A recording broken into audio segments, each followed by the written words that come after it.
I'm sure many of you watching would agree that the Honkai story isn't the most easy to get into out there.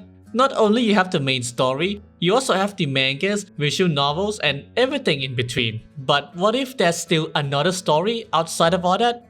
One you can't even play? If you ever hung around any Honkai fandom for a decent amount of time, you're bound to hear about this thing called the Captainverse. It's a story about the captain, which you may think is the Hyperion captain that we started out as when we start the game, but as the game progressed, it made the captain more of a Captainverse thing than our player character, with the first one having came out in 2019. So today, after surviving my last semester, I'm going to tell you about the what and the why of the Captainverse, and how it became the obsession of some parts of the community, even though it looked from the outside to be nothing more than an advert to sell whatever battlesuit was releasing that patch without anything interesting to make it such a big deal. You see, Honkai Impact events are quite different, especially when you look at the other Hoyoverse games like Genshin or Star Rail, where all their events are mostly inconsequential errands or some seasonal festivities. Point being, you wouldn't lose too much if you didn't play it. There's still events like this in Honkai, but sometimes you get the Captainverse ones. I remember back when I started this game in 2020, it was Honkai Quest at the time, and upon playing it, I quickly realized that it didn't have anything in common with the main story at all. So what did I do? I ignored it. And boy, little did I know. The captain's adventure begins with him being sent to explore a city named Sapphire under the orders of Otto. In this random bubble universe, he's here to find a way to save the Callan of this universe. But little did he know that this adventure would set him on a story of simping for this one girl and a few more. You see, the captain doesn't travel to any bubble universes by just using the normie stuff like the Eye of the Deep or the second divine key. Instead, he transfers himself using his ability, consciousness mapping, that allows the user to transfer himself or his consciousness onto a person in the world or timeline, hence the name, with a catch that sometimes he just forgets himself and it becomes worse if he repeatedly does it. And that's what exactly happened when he came to Sapphire. So now he just go full dating sim on this vampire girl he just met in a back alley. This universe's Teresa named Luna. Here he learns about her impulsive sucking desire and gets to know a lot about her. But he got a bit too cozy with her as she sucked him dry. No problem though, he can map himself back on demand. And after eventually getting his amnesia fixed, he then started to do what he came here to do. But unfortunately, the plot demanded that this will be his last try. The target, Callan, of this universe was conveniently the sister of Luna, and her situation is a bit complicated. Luna, in this universe, while still a Callan clone, was a vampire that made whoever she bit immortal, though tethered to her existence, meaning that you can take her out and anyone she bit goes with her. Now the thing is that vampire needs to feed, and it's Callan who's trying to do this, which as I said would mean ending herself by extension. In this last try, the captain was given a choice to either shoot one of them in the chaos with an anti-vampire bullet. But the more canon ending is the one where the captain shot Callan because he promised Teresa to save her. Are you starting to see a theme here? Oh, and then he gets mauled by her. Now, the captain felt pretty down after failing the mission, but not too badly as he forgot most about it except for the promise he made. But the story demanded that his life to be anything but normal, so things just randomly happens. Like having the multiverse distinct Seele sliding into his DMs, followed by getting dragged into a trial for her to test if he's worthy of her dearest. He passed, though question still remains about how he was supposed to save her.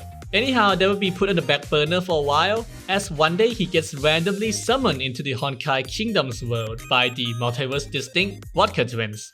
The events in this period came when the main story started going all in with their multiverse concept, namely the Eye of the Deep chapter. There's also a very relevant manga whose art style physically hurts me to read.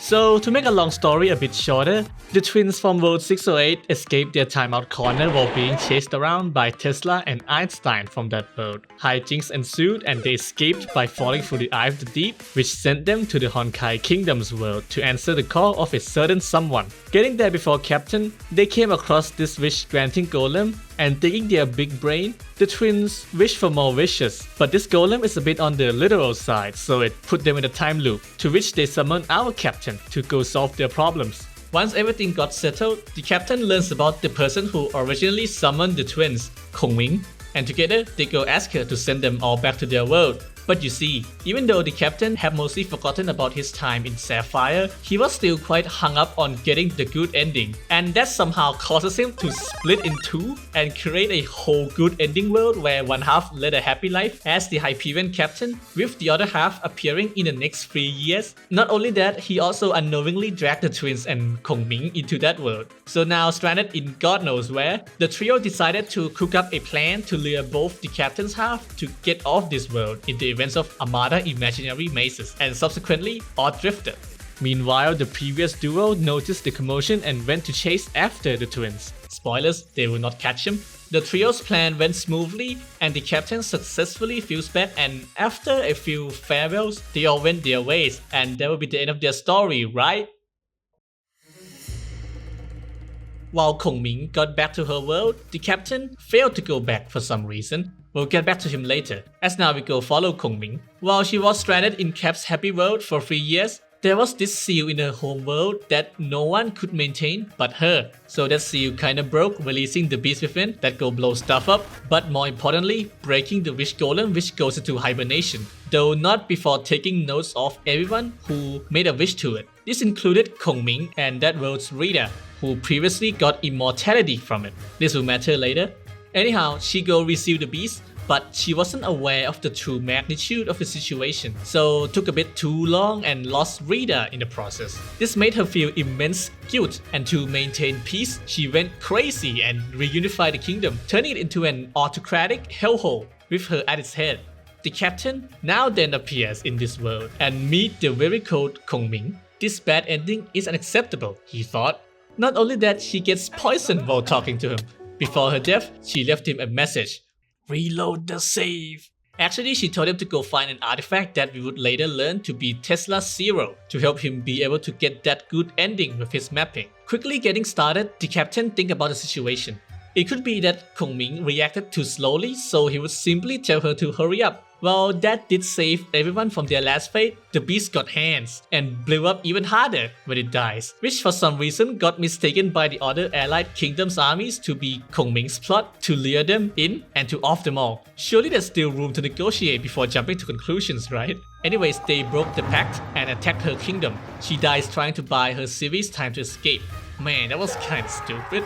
Next try, the captain heard about the previous twins he met in each kingdom's armies, so he rewinds and go find them after the aftermath of the explosion to have them clear up their misunderstanding. And it worked, and everyone celebrates. But as you know, this is Honkai, so life isn't simple, as the captain realizes that he started to map himself onto himself in a previous time, as previously he had just been mapping himself and his body, not overriding himself in the world. This doesn't sound that bad until you realize the ramification. It means that some events may become permanently unchangeable as the point in time the captain rewinded to keeps moving forward. In the celebration, everything seems fine, but Kongming's kingdom got hit by a massive terror bombing attack, which caused massive firestorms, as her kingdom never heard about this thing called a fire safety hazard, as they made everything out of wood. Rookie mistake. The captain maps himself back to go and stop the bombing, but the T-side seemed to have more than one people, and one of them gave Kongming a taste of living in London. Next time, he tried speedrunning, getting rid of the bomber while getting Kongming to leave the city early so she don't get London. Unfortunately, fate has other plans. Someone missed an IED, and then boom goes the city. This spooked the horse at her carriage, and it went out of control, throwing her out of the city into a ditch somewhere. She's dead again, of unknown means. Next try. What if he sent her out early before the bomb? Didn't work. She gets turned into Swiss cheese by a random storm of arrows. What if he sent her out on foot? She gets caught in a building collapse and dies. This is getting stupid. It's almost like the world fucking hates her or something. Anyhow, after an untold hundreds or perhaps thousands of tries, the mapping starts to take immense toll on the captain as he starts to despair. Well, he got her to live longer every time. Eventually, something random gonna come and get her somehow. The time he has becomes shorter and shorter, and at this lowest point, Tesla Zero activates and reveals that she got left here by the captain in the future. Yeah, apparently the future captain saved Kongming in the past, but back to the present, Tesla Zero says something along the line of, She reveals the info about the golem taking notes when it got smashed during the time Kongming wasn't around. Apparently, the golem couldn't find her, so it assumed that she's just a mortal who isn't supposed to exist at the current time. Now that she returned, the golem tries to correct this perceived error, and that's where all the random shit getting her comes from in all the loops. At this moment, Kongming realized a way to game the system. Cause if the golem wasn't gonna allow her to exist in her world, then she could just leave this place and join the Hyperion. Crisis averted. After the event, the captain decided to make his Hyperion a sanctuary for the Bubble Universe's refugees. And for the next few events, he just goes to various universes in search of this one person he made a promise to. He went back to the past when he saved Kongming when she was a kid and left Tesla Zero there to complete the timeline. But as this goes on, his mapping abilities becomes worse, as he literally loses himself after mapping himself onto a detective, so he just went MIA for a long while. That is until his acquaintance, Rita, comes to yank him out and joins the Hyperion. Sometime later, the captain went missing again, but this time it's the Bronya named Bronny that gets him out, who escaped her homeworld with the help of yet another Hyperion group that I'll call the Ferryman Gang. We'll get to them in a sec, but just know that while everything was going on, they're in the background stealing ether anchors from all the worlds they visit for some reason. What are ether anchors? Well, glad you asked. Ether anchors are the things that anchors a bubble world to keep it stable. Being some kind of core to the world, usually it comes with certain quirks that one can use to pull off some reality bending stuff. That wish granting golem in the Honkai Kingdom's world was probably its ether anchor. Anyways, now that the captain crews have expanded yet again, he enlists the help of Bronny to help track down Luna. Now is a time where everything comes full circle. One day, the Hyperion gang comes to a bubble world to help Terry look for a gem in some dark castle. Apparently, this gem likes to trap magical girls, and Terry, being one, gets trapped herself. Her best friend, multiverse distinct Siren, set this one out for most of the runtime until her friends actually get scored, then she starts doing something. They are joined by the Ferryman gang, who is actually after the world's ether anchor that's actually the gem, trapping the girls, so they're just waiting around to take it after Siren saves everyone. At least that was the deal, cause meanwhile their data suggested that the Theresas in all the worlds seems to be under some kind of threat, and someone's going world to world, fighting or kidnapping for some reason. Kongming noticed this, leaving the Hyperion alone and going missing. After the gang learns about this, they go hunt that person down, cause there's only one person who can pull this stuff. The captain, who was sitting this one out until now, cause he was stuck somewhere again, wakes up and learns about the situation and leads the group. They are joined by Siren, who is struggling to free the people stuck inside the gem, and after many struggles, she decides to destroy the gem instead, which was expected to cause her friends stuck inside, and with a heavy heart, she goes to beat the demons inside the gem and destroy it. But fortunately, she didn't lose her friends thanks to Seelay's intervention. So like, she's safe now or... Anyhow, after everything ended, Bronny managed to get the coordinates of Luna, and so the Hyperion gang goes to visit the place where it all began, Sapphire, where everyone who's supposed to be dead was still alive somehow. Maybe something to do with when he spammed his mapping ability too much in the first event. Now, the captain have started to remember everything and now set his sight onto Luna to ask her why she's going around biting or kidnapping all the Theresas, as he also suspects that Kongming was with her. While he inches his way ever closer to her, his health rapidly deteriorates, like it's preventing him from going any further. But our captain did not give up from such a trivial limitation, and he pressed on, eventually getting to meet her. In this long-awaited reunion, Luna immediately ends herself. Do you remember what I said at the start? Was a vampire that made whoever she bit immortal, though tethered to her existence, meaning that you can take her out and anyone she bit goes with her. By ending herself, she also ended every Theresa's existence, as she went to every single one and bit all of them before. Why? Ever since the captain tried to save Luna one too many times in the first event, his actions apparently rustled the world's Jimmies, which tries to either stop him from meeting any other Theresas, either by making him weak or removing any Theresas before he gets to meet any of them. It's why he's been feeling like crap as of late, cause he's been toying with the rules of the world for too long. So Luna, being someone who obviously cares a lot about our captain, elects to remove the threat to his existence once and for all, herself. And also any other Theresas. Everyone's morale was broken after finding out about the snap. But before long, they realized that the snap didn't erase their existence, more like gathering them into a place while leaving a link of energy where they got snapped. So with their newfound hope, they go reverse the process on each of them, and it went successfully until it comes to Luna herself. They figured out that Luna had been working with the ferryman to help gather the ether anchors as he helps her travel between the bubble worlds so she can do her Teresa nuking plan. Apparently, by doing this, the ferryman can rewrite the rules of the world and to create a new world order to get rid of its pain something insane monologue. Thinking that the key to getting Luna back was with the ether anchors, the captain led the gang to go raid ferryman's ship, who just had it sitting there on a random beach wide open. In their way, the ferryman put his crew to block them and challenges the gang into saving them before they get poisoned. It acted more like a speed bump as the captain and his mates go beat them all up and talk no jutsu them into defecting. And together, they go fight the ferryman, who was in possession of many ether anchors, making him OP AF.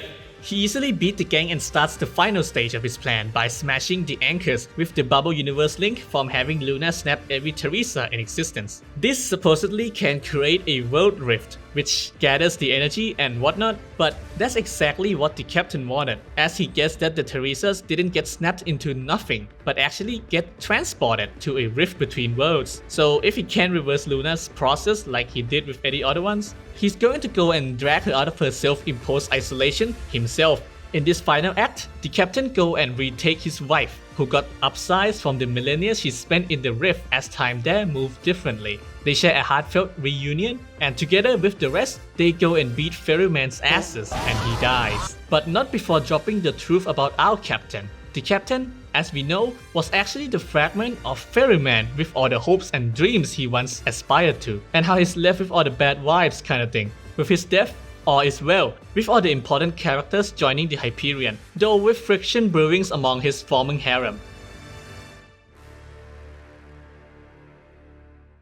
In the epilogue, the crew crash-landed into a random bubble world and played Stardew Valley while waiting for the ship to get fixed. Together, they threw up a party ending the long-running story of the Captainverse as they continued on their merry way. The end.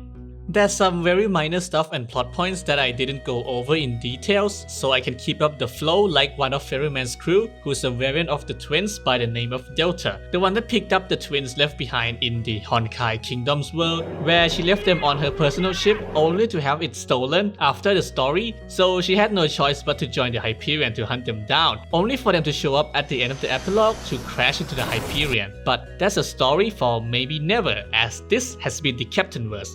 And before we end this video, what really was the appeal of this story?